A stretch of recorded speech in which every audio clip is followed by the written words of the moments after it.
wants to start us off, Rob? And James Maddison was left out in the England squad at League Castle. This is despite that fantastic free kick. Do you hope the new boss coming in too does give James a decent chance and looks at him, because clearly he's got to look at Yeah, I don't think you pick national teams on the back of a free kick, to be fair. I think you need more than that. So that's the first thing. Look, secondly, it's with all these things, you know, I've always said team selection, squad selection, it's more in the players' hands than the managers. They're the ones that need to put up the compelling evidence for people to make decisions. You know, when I select a team on the weekend, or when the England manager selects his squad, he's doing it on the back of the evidence he has before him. So, you know, if you miss out, well, then you've got to say, okay, well, I've got to give him more compelling evidence next time to get back in there. You know, I've never come across a manager who doesn't select what he thinks is the best team for what he wants and the purpose of his sort of brief. So, yeah, whether it's Matters or anyone else, they just got to keep putting up, you know, the evidence that means they get selected for the next national team. I mean, we had, Pedro missing out to Spain for quite a bit, but you know, the only way you can change that, and it wasn't because it's obviously not because the manager doesn't like him. It's just that there wasn't enough evidence there. Now he's there and he's performing well and he's back in the national team. It'll be the same for Matters or anyone else. Pedro said on Sunday that he's going to donate some of his wages to the victims of the Valencia flash floods. So just talk about that, please. Yeah, look, gracious thing to do, isn't it? Well, yeah, look, I think most players understand that, you know, they're in a pretty privileged position, and I think all of them understand the social responsibility they also carry, and areas where they can help. Pedro's certainly a person who's is very empathetic in that way. You see him with the other players or with people in general, and it's great. And I always say to the players, you know, we always need to understand that whatever our tough moments are, pale in insignificance to some of the challenges that people in wider society face, and if we can always give back and contribute, I always think those kind of things come back, you know, in spades, not in terms of gratitude or anything like that, but just, you know, for your own life, you feel like you're making a meaningful contribution to something where, you know, you've been privileged in your own position. And Mikel Arteta said in the past that he thinks 100 points might be needed to finish above Man City. You talked about the league being a bit more open. Do you sense it could be a bit different this year? Well, if you look at the current trajectory, potentially. I'm not really sure about sort of points targets, but when you look at kind of the losses already that some of the top clubs have had, when you're talking about those targets, obviously Liverpool's still on target to potentially achieve that. But it means like City or Arsenal pretty much have to be perfect between now and the end of the year to reach that sort of target, which the competition in the Premier League and I said that just the demands that all the clubs have, you know, with European football and all these international football, the injuries, it's unlikely. But I said Liverpool's obviously still in that kind of position, so it may very well take that. But when you look at sort of the beginning of the Premier League, it seems like it'd be hard for some of the other clubs to reach that level unless they're perfect. Which, you know, with Man City, that could very well happen, mate.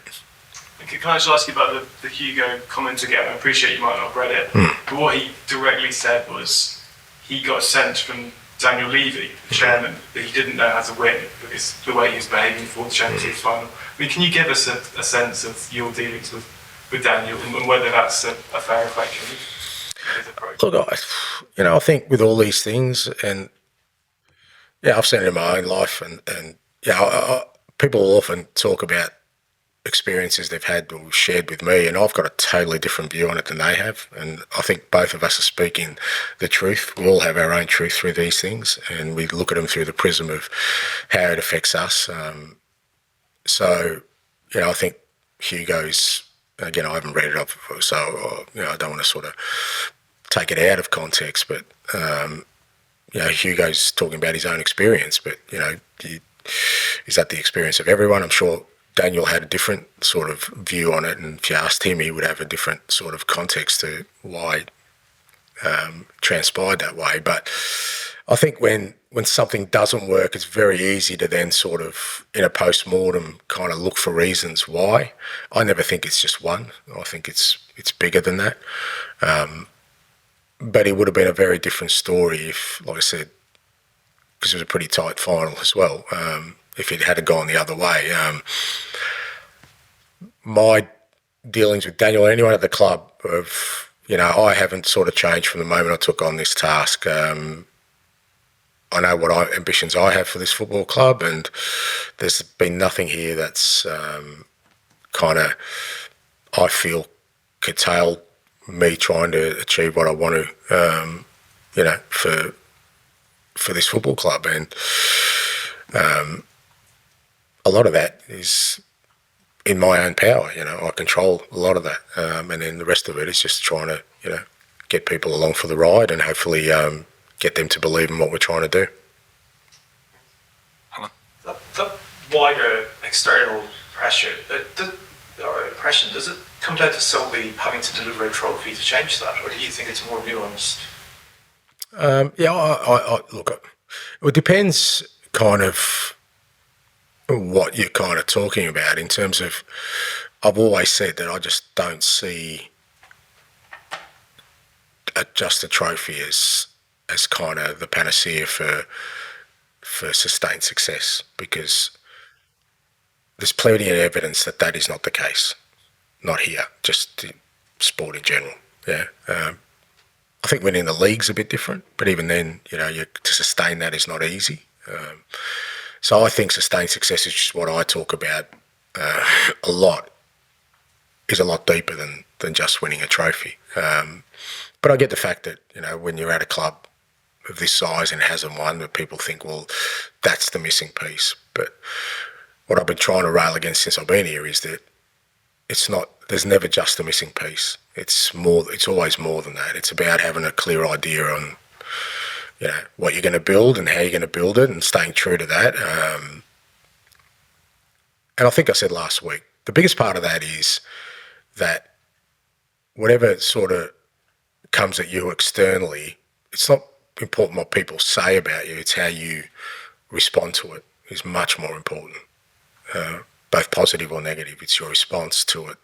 Because unless you have a clear idea of what you're trying to do, you're going to be jumping in shadows all the time. So I could be going, look, let's just win a trophy this year and everything will be fine. And we win a trophy, we finish 10th, and then 5 games into next year, I get sacked. Not that it's about me, I'm just saying, but then the club has to change direction again. So have you really done anything? I don't think so. So that's where I'm trying to just stay really clear on, for us as a club, we kind of know what we want to achieve in terms of sustained success. Does that include trophies? Absolutely. But it's not going to be one simple thing that all of a sudden opens the floodgates. I don't believe that.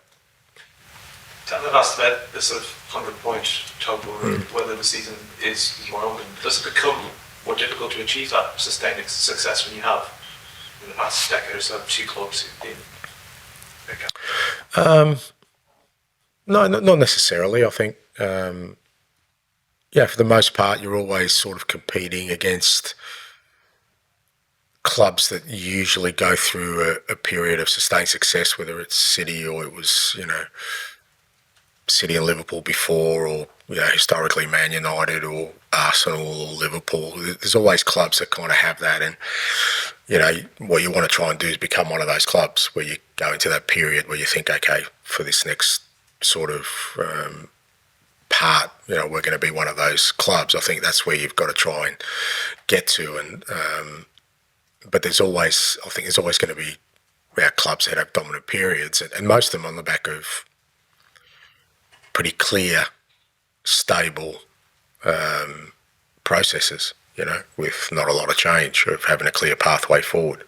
So that's where we are at the moment. Whether that comes to fruition and we end up being, time will tell. But I think, irrespective of what the competition's doing, that's got to be our aim and ambition, to become one of those clubs that are up there for a number of years. You mentioned in the broadcast bit that Richarlison was long term. Do you have an updated? Not really, and kind of sort of reticent to put it because obviously, but it'll be out for significant time. It's a significant sort of hamstring injury. Joey, finish us off, please. Joe.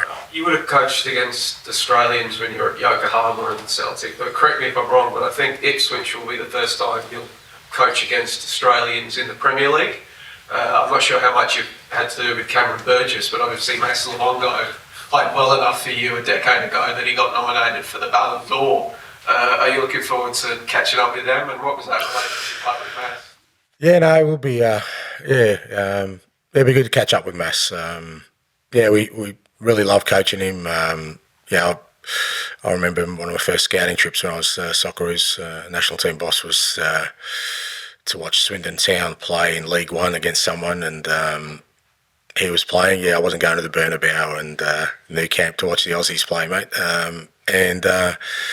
Just that the way I remember Tim Sherwood was in the sort of director's box where I was, and they spoke really highly of Mass from his time here at Spurs, the kind of player he was, the person he was, and we hit a sweet spot, both me and him, in that Asian Cup where he was player of the tournament. Like you said, he was outstanding.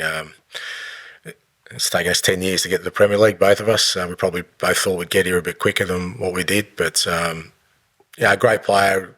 Like I said, shared a real special time with him and really loved coaching him, and look forward to catching up with him, on the weekend. And Cameron, I didn't have a lot to do with, but I was following. Again, he was breaking through, and kind of I was the national team boss. So it's great to have a couple of Aussies in there in the Premier League. Hopefully, more to come. But got a lot of time for Mass.